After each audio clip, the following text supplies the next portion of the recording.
9, the Apostle Paul says, I'm just warning Andy. okay. And let us not grow weary of doing good, for in due season we will reap if we do not give up. It's good to celebrate longevity, and of course, Pastor Tim has been here for a long time, and that's a show of character, a show of perseverance in which we see the reaping of that now, right? The good things that we can experience now because of his faithfulness this last 40 years. So it's good for us to reflect on that and to think on that, right? And so you guys are going to be able to share your own testimony to that. So be thinking about that while we go through this. Are we all right? Yeah. I can't tell if we're laughing or crying here. He's not crying I'm not yet. crying yet. Okay. So just consider your own as we're going through this. I'm going to ask him a few questions first, though, but be considering what you would like to share to that. But let me pray, and then we'll begin. Oh, Father, we do thank you that we can celebrate this wonderful thing, Lord. Pastor Tim, you have done a good work in him, Lord, and we truly do see the fruit of that today. We know that this is only a work that you have done by your power and strength.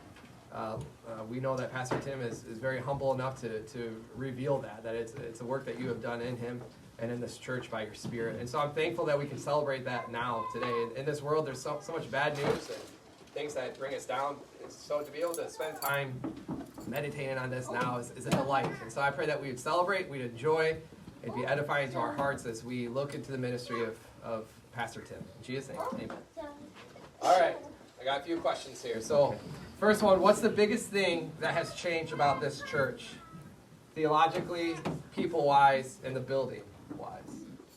What's the biggest thing that's changed over this, when you first got here? We'll start theologically. What's the biggest thing that's changed? Or big changes? What would you say? We're more consistently reformed.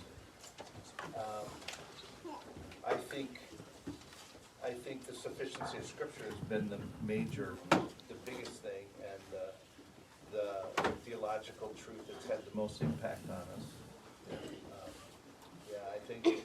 I would say that. Yeah. Probably have to ask them too. That was their translator. What about just people-wise? Has there been, when you first got here versus what it looks like now, would there be a big difference that you've noticed? Well, some of us are still alive who were here when I came. Greens. Yeah. Who was another old timer? Pam. Pam was not sitting there. Pam, the Greens and Pam were here before me. The biggest change, it's really fascinating to be talking to grandchildren. When I came here, there were the first Sunday I preached there was about 140. By that summer, there were 70. Oh, wow. That was an interesting That's change. rough. Why was What- that, Dad? Yeah. He needed to hone in on the sermons. 3-hour sermon. Well, It's like Lonnie's never been gone. Just a family member. I think part of that was Kimber, who was before me, was very charismatic. He was single when he came. He didn't have any kids, so he was, everybody knew him. He's out playing basketball with everybody. So I think there were a lot of folks that were just enamored with Kim. Another thing was the economy at that point was really bad, and people were just leaving for jobs, if I remember right. And I'm just, you guys know me, I'm just kind of a plotter. I'm not a charismatic guy. So What did Andrew call you? A different kind of beauty today? Yeah. Never got away. What did I A say? different kind of beauty or something Oh like yeah, that? yeah. Oh yeah. A hit of beauty. I'm not as beautiful as I used to be. Well, no. The opinion is I am more I've seen beautiful. pictures. Yeah. Their wedding day. I get crazy. that, and that's kind of where my question was going. Is because I know it was when he first got here, there was a big difference with that, and then over time to see the church being built as it has been to where it is now, it is a remarkable story to consider. Yeah. I think a lot of pastors at that time would certainly consider quitting or backing out, right? After something like that, after the first year. That's Well, I wasn't past thinking of quitting. I remember there were times I'm going, man, I could be driving Ford truck right now. Instead of this is hard. You know, so, yeah, but the Lord was gracious. Yeah. Building, no difference at all. no one difference. Wait, what? The bathroom. The sanctuary is flipped. Oh, yeah. Completely. I thought he was being facetious. I was like, why is he saying that? The auditorium was turned the other way. So where the pulpit is where the doors were To come in, yeah. to come in, and there was an office over here and an office over here. This one was the old nursery, which is the secretary's office, and had a big window in it. That's where the phone was, and then my office was there. And so where you come out the doors here was where the baptistry was, and you had to go. If you had to go to the bathroom during the service, you had to walk right up in front of the pulpit and go right or left. Left would You had to take walk you up through on the nursery. stage. Yeah. Walk up What? on the stage and go out the door. So if you think it's distracting now Yeah. to go to the bathroom. Not to mention that the floors were wooden and people would creak. Yeah, the floor was really Maybe it would deter people from Yeah. going to the bathroom. Yeah. And we didn't have air conditioning, so the first people here, one person had to lift the window up because they're heavy. Then you put these screens in that went like that. You know, the kind that you pull apart to make it fit the window. And so here's one thing. So we would have those windows open and the front doors would be open. So when I'm preaching, which would be up at this end, I could look out the doors and see the street and people would walk by. Well, one time I was preaching and there was a ripple effect from the back pew and people it just started rippling, like people's reactions. I didn't know what was going on, and suddenly under the front pew walks a cat. So the building has changed. Thank you for that reminder. Yeah. All right. What is something you are very glad you did at the beginning when you first got here? What's something you did that you're very glad you did? Boy, it's hard I for me can to think answer of. that one. What, You Sharon? took your training with ACBC. Oh, yeah, I was gonna say that. Yeah. that first year, You yeah. hired Mrs. Green as your secretary. Well, that comes a little while. Yeah, I was glad I did that for sure. For sure. Which one, the training or green? Sharon Green. Training. Which one? Yeah, that's a good answer, yes. Yes. The old secretary was Nancy Jeffers, so you can imagine how much got done. Yeah. Yeah, Nancy. There's Nancy, Kathy, and Sharon. So Sharon's been my secretary, our secretary for 35 years. 36, yeah. Yeah. All right. What is something you wish you would have done at the beginning? What's something perhaps you did that you wish you would have done? Can you speak a little louder? What is something I'm not used to hearing that? That's No, I have to wear earmuffs. Did he say normally have to wear earmuffs? all right. What is something you wish you would have done at the beginning? Are there anything that you wish you would have done at the beginning? Wow. No regrets. I like it. Yeah, don't ask me that question. I have lots of regrets, but, boy, help me out here. What should I have done? Is that the question? What should I have Yeah. done? What is something? Because I asked you what's something you're very glad you did at the beginning. What is something you wish you would have done at the beginning? Oh, If you don't have an answer, that's fine. I can move on. I'm trying to remember those days. I wish I could redo all my sermons.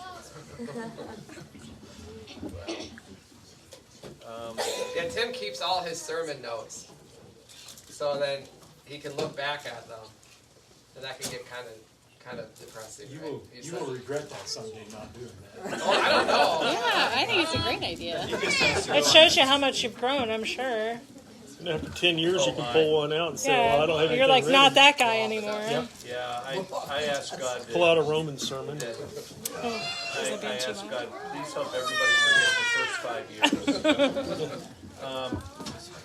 that I wish I would have done.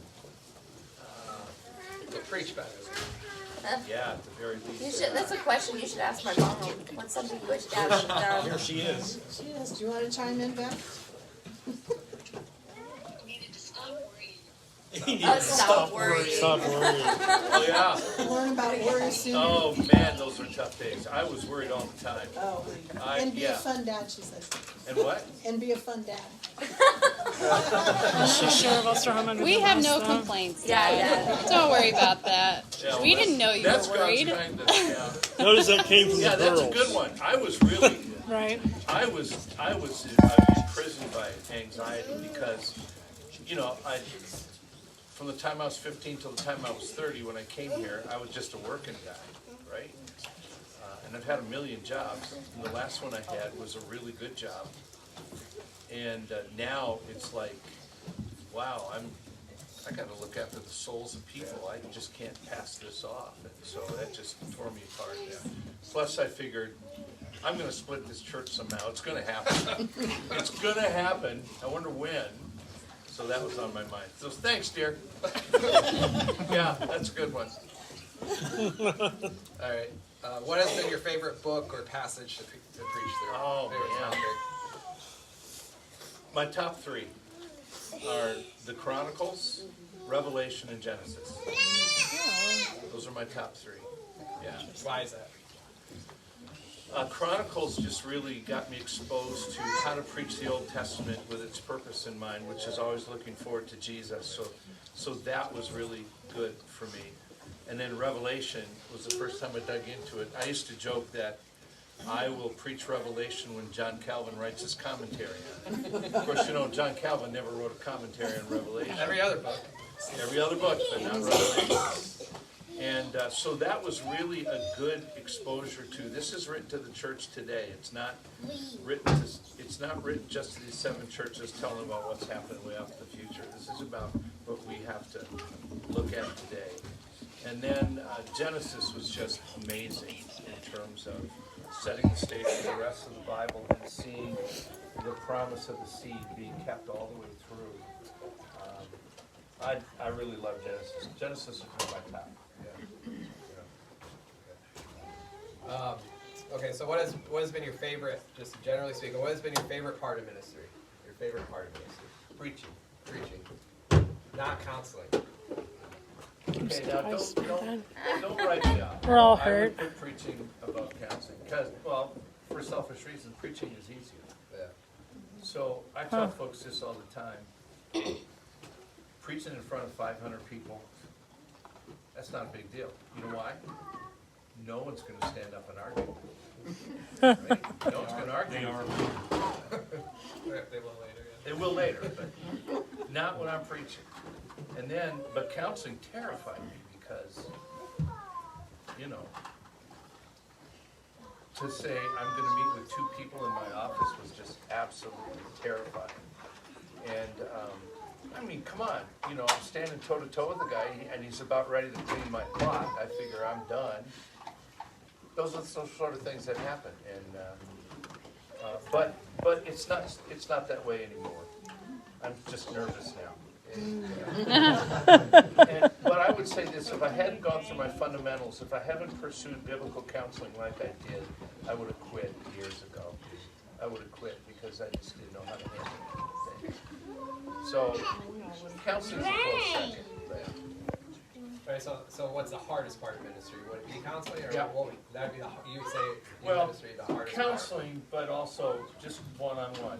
And that's harder for me because I tend to be a shy person. And Sometimes show it. But you don't like small talk. He doesn't like small talk. that's not true anymore, honey. He's grown. So anyway, yeah, it's the hardest part, but it's also probably the most rewarding. Yeah. What has surprised you most about ministry these last 4 years? What surprised you?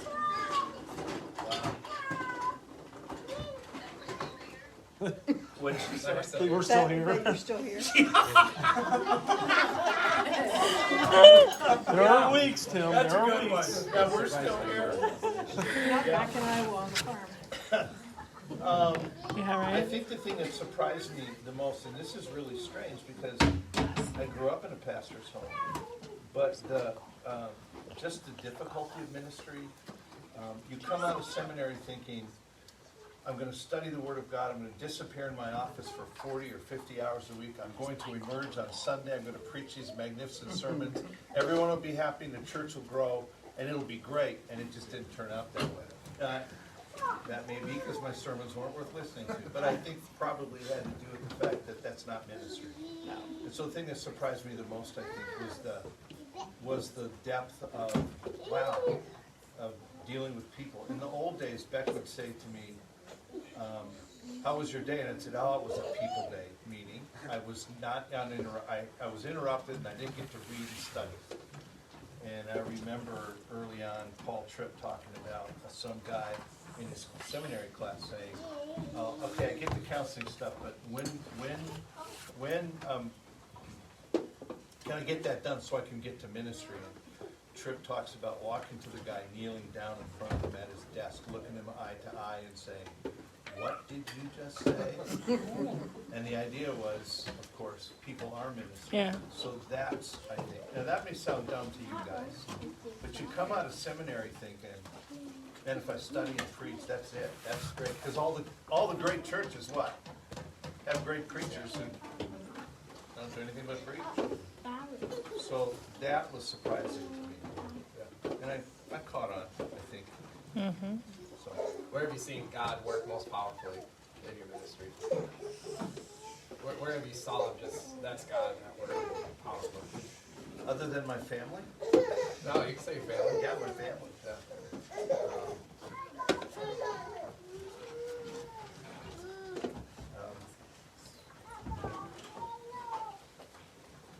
Yeah, this is where we could do with a little bit of laughter. My family. Here?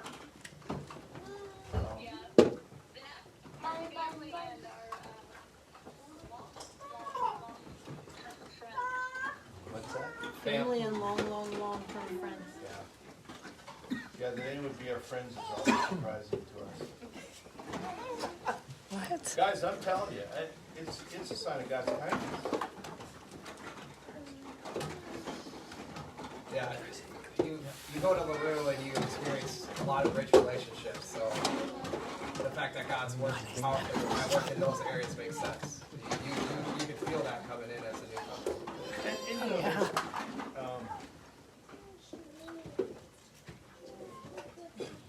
I thought I got enough sleep last night. You know, you see God work in people's lives. Yeah. Yeah. Good. All right. Why do you suppose it is a rare thing for pastors to have such long tenure? To be at a place so long? Why do you suppose that's so rare? Wow. No doubt. It's true. I suppose because you rarely see a guy who's pastoring a church of 500 then take a call to a church of 50, right? It seems to be that there's something brighter and, what's the word I want? You advance, supposedly. You go from 100 to 500 to 12,000 or whatever. And I think that is an attraction for guys to say, wow, I can, get bigger. The lack of contentment. Yeah, lack of contentment, just, I think part of it too, I don't know for sure, but I think part of it is,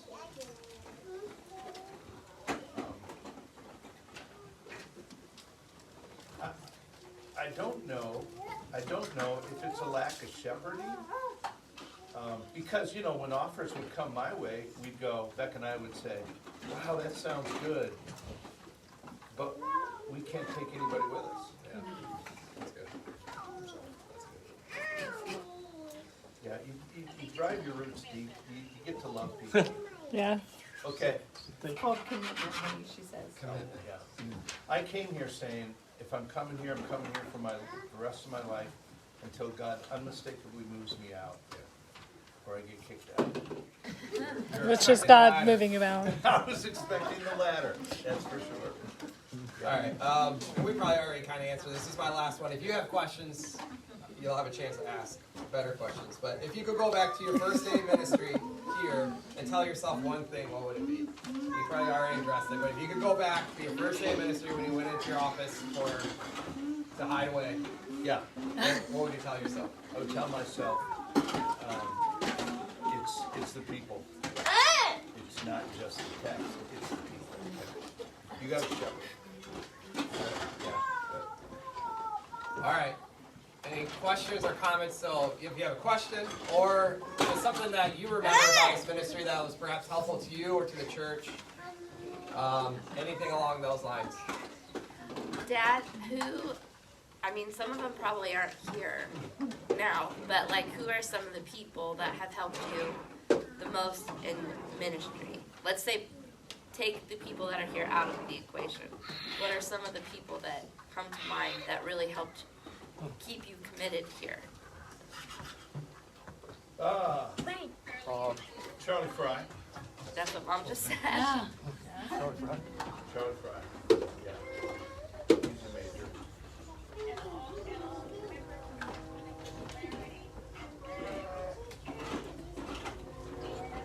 I heard Larry, Greg, Charlie. Dan. Larry. Yeah. Josh, yeah. Yeah. Those guys, I don't, He's so excited. Andrew and I are the guys that have the face up front, but there's a lot of stuff that goes on with all the other elders that's really important.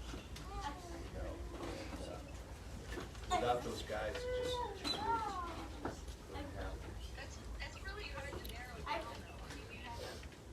I can't think of a single person that would be part of it. Yeah. Okay, I heard Paul and Carol. The Beckles and the Norrises. There's not one single person that was here that was not absolutely necessary. The Collivers, you can't Yeah. get them out, you can't finish it. Yeah, it's really hard to do that, because so many people fed into that. Maybe I should have asked, who were the people that wanted to get you out of ministry? Probably a much smaller list. That's funny. Well, What'd she say? The same people. People we just Besides me, Emma? no, so if that's not a good question, then maybe what are some of the hardest periods of your ministry that you went through?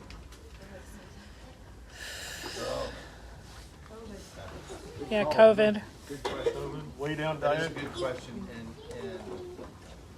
I don't know that I should point out some of those, but I think in the 40 years we've been here, there were 3 really tough times, really hard times. I can remember saying to the elders one time, guys, you know what? It feels like we are under attack from Satan right now. But what I learned from that is you don't do anything extraordinary. You do ordinary ministry in extraordinary times. You just keep plugging away. You just keep doing what God's called you to do.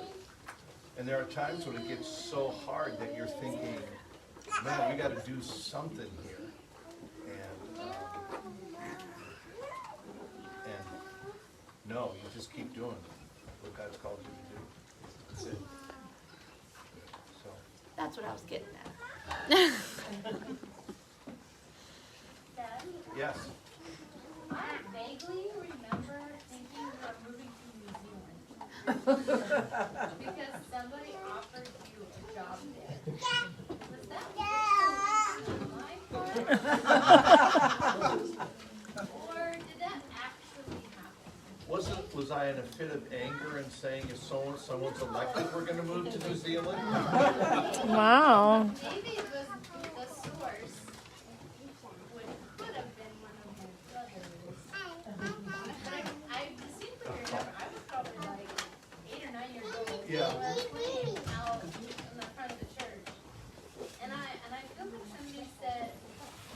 Was it Jan's? I don't know. But I just like that's Yeah. Dad got a job offer in New Zealand. We're probably moving to. I remember that. Annie, that was probably a Yance Was it drink. No doubt. It was either New Zealand, Iowa, or Yeah, but like I thought you were there too, Lydia. Do you not remember? I remember it. Definitely. it was Becca definitely says it sounds like a Yance. John Street thing. Yeah. I don't think I it don't was a real remember any thing. offers coming from New Zealand, although, I don't think so. When you first Eric started accepted. here, it I was a really don't care. based. Yeah, It wasn't elders. yeah. What was it like when it When we changed over Yeah. and you got your first elder? So Helper. the question is, when Tim first got here, it was deacon led, but Tim eventually reformed it to Biblical? elder led. What The was it biblical? like, the transition period? And who was your the first elder? Who was the first elder? What was that like? Yeah. So when I first came here, we had this crazy thing called the board. And it was the final say. And the board was made up of the pastor, chairman of the deacons, chairman of what was called the trustees, Sunday school superintendent, financial secretary, treasurer. I think that was it. That's how Brad was. Yeah. Yeah. The same thing. And so that board had the final say, and I pretty much, when you're a young pastor, right, you say dumb things, and you're, Did he just Yeah. nudge you when he said you say dumb things? you just. That's stretched out. And so I remember saying, guys, this just isn't right, but slowly we moved things to the deacons, eventually eliminated the board. But when you see such a silly thing, I it's know. so hard to not be like, why? Yeah. Where does this come from? Well, I did do things like that. We don't have anything silly now, Andrew. No, not at all. Totally comment on that, because Yeah. I have really strong memories of that time period. And I remember that it was years, literally, of consistent teaching as it was coming up through different books that we were studying. And lots of times of question and answers, explaining stuff. So it went really slow. She's so But good. it was still a really frightening thought that, to make that switch. And finally, because we were voting on it, so, but finally, we knew the men, the three first elders. We knew them, we knew their character, we just knew them, and we thought, okay, this is still a scary idea, but I know these are all people that I would totally trust in any situation. So it could be a comfortable thing, but I think it was, as much as you talk about being like the tortoise and not the hare, I think that really slow time helped everybody, not just me, to make the transition in mind. It took 10 years. Oh, wow. And I would be preaching through a text, like I preached through Acts was the first one I preached through, and it talks about elders, and I'd say, oh yeah, by the way, the church was led by elders, and I'd say something about it. What does that mean here? Is he manipulating? And then, congregation? when we got really serious Interesting. about it, I taught it to men of faith. The men are the leaders, let's go there first. And then we did a series on it in church, just to teach through it. And so, and I still have those notes. And so it took us 10 years to get there. Who were the first elders? Charlie, Larry, and me. Yeah. Yeah. So did your workload decrease when you got Charlie and Larry? I know your organizational skills improved with Larry. Yeah, that's right. And your decorum probably got helped out with Charlie. Larry Holmes. What was good about that is that you're not standing alone. And you got some guys that can say, that's kind of that's a dumb idea, or, I'm not making a decision that they all can be a part of. So. All right, what else we got? What are some of your favorite memories since you've been here? Joe, you just opened the door on that one. Without realizing it, I was the you first just one to ever opened the seen door. fly physically. Somebody fell off the ladder.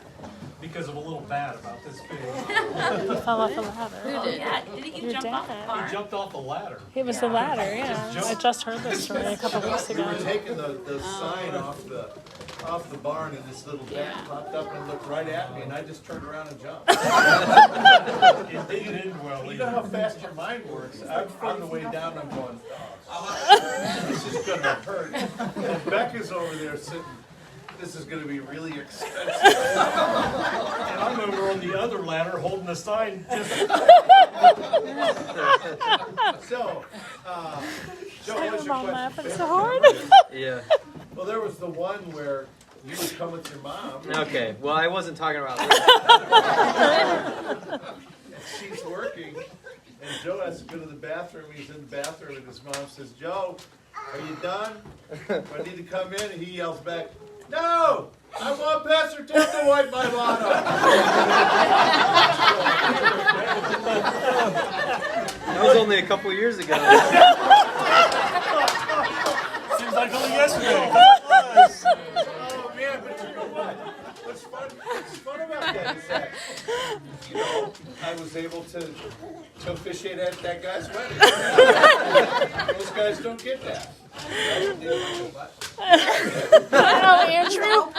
Hey, All purpose, I was gonna yeah. say, it was real weird for Dad, right, when Josh became a pastor, because you were like, this is the kid that played dead out in the yard with my boys, trying to get the vultures to come and eat him. Driving to the house. Driving home one day and seeing my boys and Josh, so I'm just laying on the ground. And I walk in, I say, honey, what's going on out there? And he says, well, they saw vultures just up the road a little bit, and they want to get a good look at it. So they're playing dead, so that the vulture will come over and they can look at it. Oh man, favorite memories too. Help me out here, guys. My memory's not so good anymore. Although I do We can remember go that through all joke. the embarrassing ones. Oh my goodness. So you remember how the church Setting the used church on fire. Right, the egg. Sledding. Oh yes. Sledding down the hill. Sledding. Are you Raising your okay? tailbone. Yeah. Okay, so I would like for lunch. I think I'll have hard-boiled eggs today. And so Oh God. I started boiling some eggs, and this is going to take a while, so I'm just going to go up and study. So I'm back to my office, and I'm studying away, and of course I just forget all about it. And I think you left the church. I did. I went home, and so the burner was on. It burned all the water out, burned the eggs to ashes. Oh, It the smells so smell. And so Such a Larry, wonderful smell. no, Paul, no, Jim was discipling the Sparks. And they walk in here and this place is filled with smoke. And it stunk for a long time. And then another time, when the place over here blew up, I'm at my house and I'm looking out the window, I'm seeing the flames and I'm going, oh no, was I boiling eggs? Oh, the place down the street. Yeah. Yeah, that was. Another one was when the church was turned around and the door was at the other end. There used to be a hill, and so there were steps that went down like this. And my boys came to the office and saw me. Calvin and Levi came and saw me something. And we lived right next door. And I walked out the door, and there are my two boys standing on the top of that little hill, arcing it off like this, right on Main Street. I'm going, guys, can't do that here. That stuff still happens I here. remember a Wednesday prayer meeting. When your boys were there. Yeah, One of them Levi. came in with cowboy boots, no pants, and a shirt. That's right. And That the was- other one had Was a that, shirt. was that one? No, had a pants and no shirt. It was just, it's like, Yeah. Levi the naked boy. He was I'm glad he got out of that We stage. have our students here. one time, in prayer meeting, Levi disappeared. And we couldn't find him. And so we all left the church and went out, all of us who were there at prayer meeting, all around town asking where he might be, checking the beauty parlor back here and going everywhere, couldn't find him. We were really in a panic. We walked back in, and in that time, the communion table had a big long tablecloth, and he was underneath that table. I Didn't answer. I remember, He just wasn't. I remember, On purpose. Yeah. I remember knowing I was going to be in a lot of trouble. Like, the longer it lasted, I was like, I just Might as well make it a say doozy. Right. This is not gonna end. That was on a Wednesday night, wasn't It's it? all in the, It's a prayer meeting, yeah. hid in the Fry's van and. Oh, yeah. Yeah, under a table, that's child's play. And the head and the fries. I did hear She about drove all the that. way to Marysville, Just all hiding kinds in of their things. car. You know, you live here for 40 years, there's so much you can't remember. Dad, didn't you trip, like, it was like a Thursday, we had pop-up on the third Sunday. Yeah. Oh, yeah. You dumped it on a There was some visitor. visitor here, and I was taking my plate back and I tripped over him and dumped all my food on this guy. No, just once. Twice. What? Something else happened to that guy, but Dad will. Something else happened to him. So, yeah. Did he come back? No. Yeah, in fact, he called me a couple months ago. He said, hey, I don't know if you remember me, he left a voicemail. I'm the guy you spilled all your food on down here in Florida, just checking. Oh. You might, it's better to ask them their favorite memories just because I can't remember. Anyone can share theirs. Who else? The only story I can remember is a story that you always tell, and that's about Bob and the ham. Bob Beckel. Bob Beckel, was it the ham or The worry ham. Oh, yeah.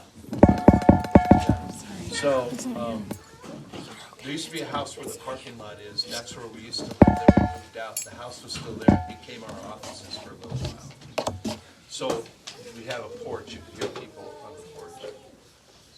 So Bob Beckel says to me one day, hey, can I talk to you on Tuesday? Thursday. No, Tuesday. I said, sure. And I'm for 2 days, and I'm going, what does Bob want? What did I do? Oh, no. Was it when I said this, maybe? Maybe he's mad at me for that. So I wasted days just worrying about it. And then I hear it's 5 o'clock. I hear the steps on the porch. I take a deep breath. I walk out. I open the door. There's Bob. He has a ham. And he says, Merry Christmas. And tosses it to me and walks away. Should have taught me something about anxiety. Right. Oh, man. My favorite's still going through premarital counseling with you and Becca, getting to hear all your stories. Yeah. You've told it, a few times, but the story about the butterfly or the moth Yeah. is still my favorite. We tell that to just about all the people who do premarital. We say it to you, Lane. Did we tell you that story? I don't remember. Let me just tell the story. So, I didn't Tell get it the to all counseling of you all us. got. Beck and I have Told it been from married for bullshit 3 days. And we move into this little house, which is on a lake, and it's really cool. And she says, I think we need Oh, to, Josh was here. There he is. Hey, Josh, the vulture boy. I think we need to scrub out the toilet, or the shower. It has all these orange stains in it. It's August, I'm down there, and I'm scrubbing away, and I'm sweating, it's hard, and none of those stains are coming out. And I'm getting really cranky, and I'm saying to myself, so this is what marriage is? Is this what you got yourself into? So Becca says, let's go for a walk. And so we're walking out, and there's butterflies. She says, oh, look at that butterfly. She says, oh, butterflies are nothing but moths with color. She says to me, what's wrong with you? I got a moral dilemma now. Do I tell her right now I don't want to be married? Or do I lie and say nothing? What do you think I opted for? Nothing. Nothing. So, yeah, those were the days when we were real good communicators. I don't want to be married.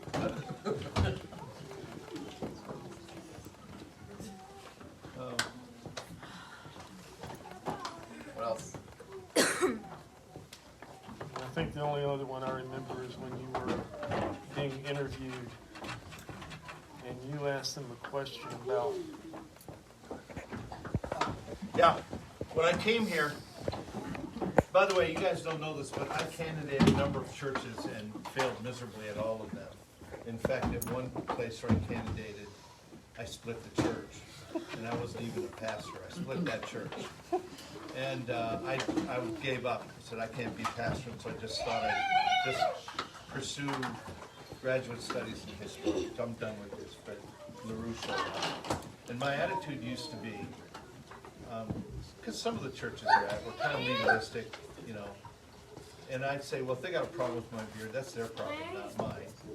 Which gives you an idea why I didn't do well at churches. When I came here, I said, guys, is this beard going to be a problem in the congregation? And I remember Herb Mitchell, who was chairman of the deacons at the time, saying, well, if I understand Scripture correctly, it's what comes out of a man's mouth that defiles him, not what's on the outside. And I thought, I cannot believe it. Actual church leadership that knows the Bible. I've never seen anything like it. Wow. Would you have shaved your beard off if he would have said, no, it's not? I would have. Have you ever seen his face? Yeah. Only a couple times. I wouldn't let him kiss me goodnight. Had the Probably beard since freaked you out a little 1981, bit. I did not like one it. time when I shaved it off, and all my children cried. What is that? So, anyway. Overall, it's been a good 40 years, I'd say. Great 40 years. Yeah.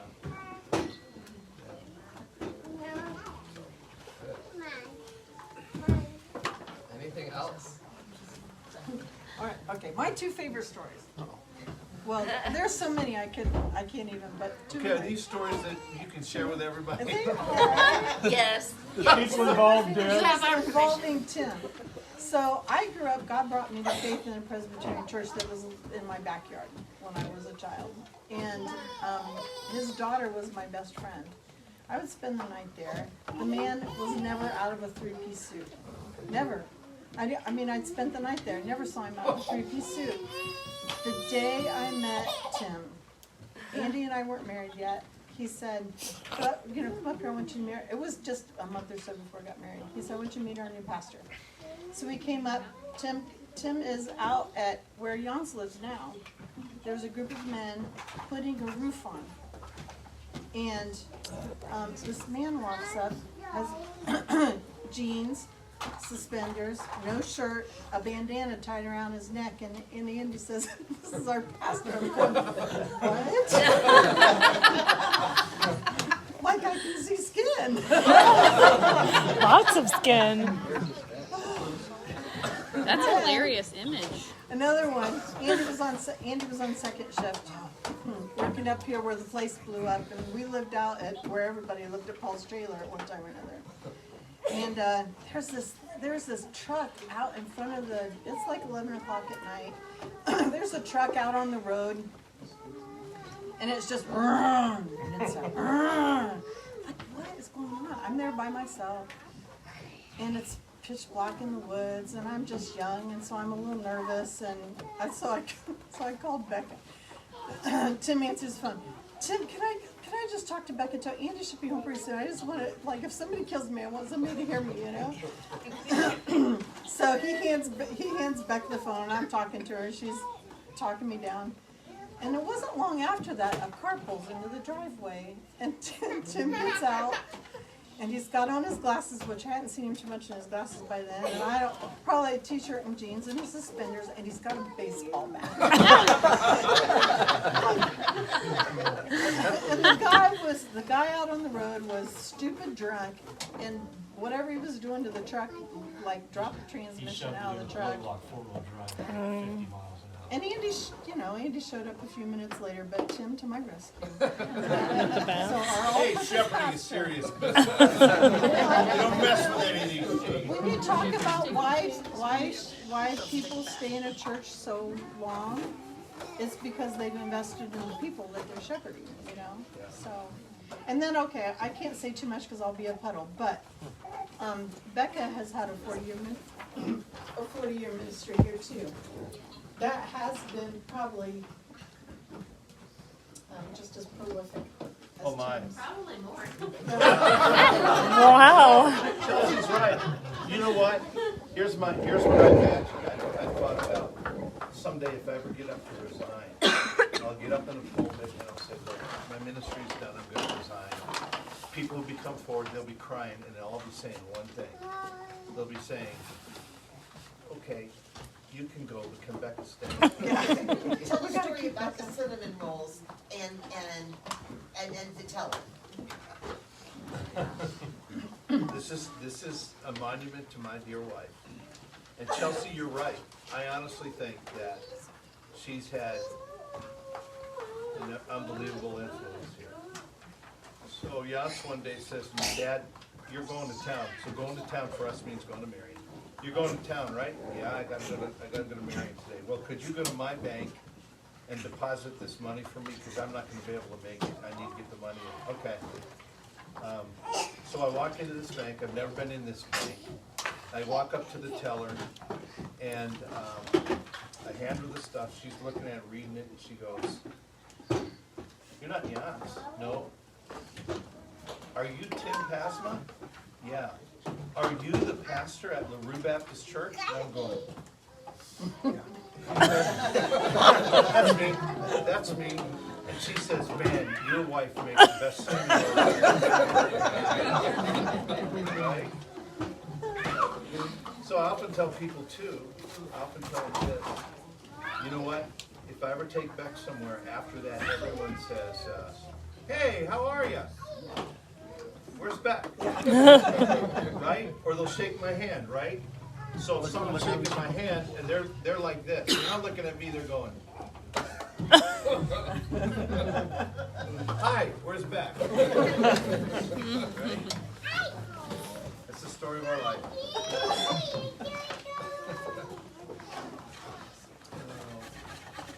So anyway. Anyone else?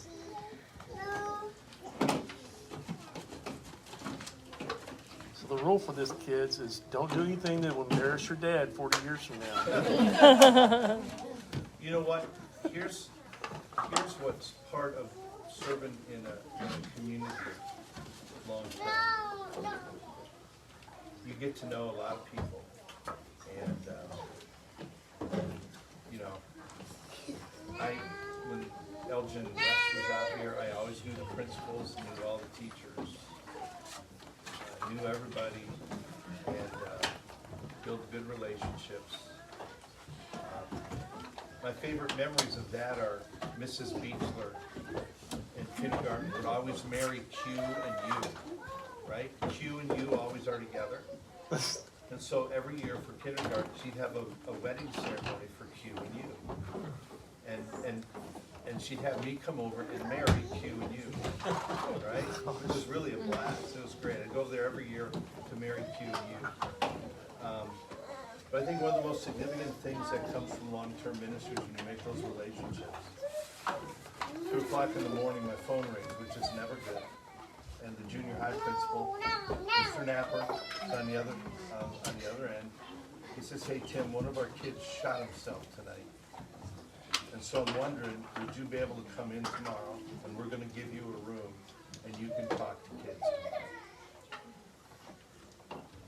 tomorrow. So, those are the sorts of things that really, I think, ministry-wise, are good. Of course, you know, you got to get used to the jokes too. You're down at the post office and you see somebody go, hey, Pastor Tim, how's it going? Good. Can you do something about the weather here? You just kind of get used to that. Can I tell you my favorite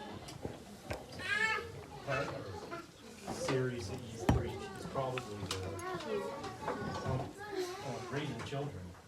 Oh, yeah. I just, you know, our kids grew up together. Yeah. I just, for years, I mean, people in this church have just treated everybody's kids just like their own. Yeah. In those early days, some of you young parents, we had a pact with all us parents, because we were the young ones then. I'm the old guy now, but Andy and I and Sharon, we were the young ones when I came here. And we had a pact that if my kid's acting up, you treat them like your own. They need spanking, you spank them. If I'm not here, you deal with it. Worked well. So the scariest thing in Except for junior Joe. choir is getting in trouble by Becca and then having to go sit in Pastor Tim's office while. I hated that. Yeah, we did too.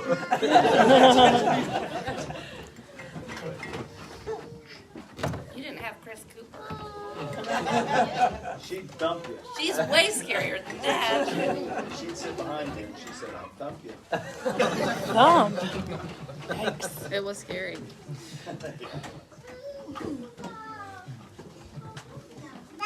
You guys have been very kind. And I know that's God's kindness through you. And really, this probably should be the last thing.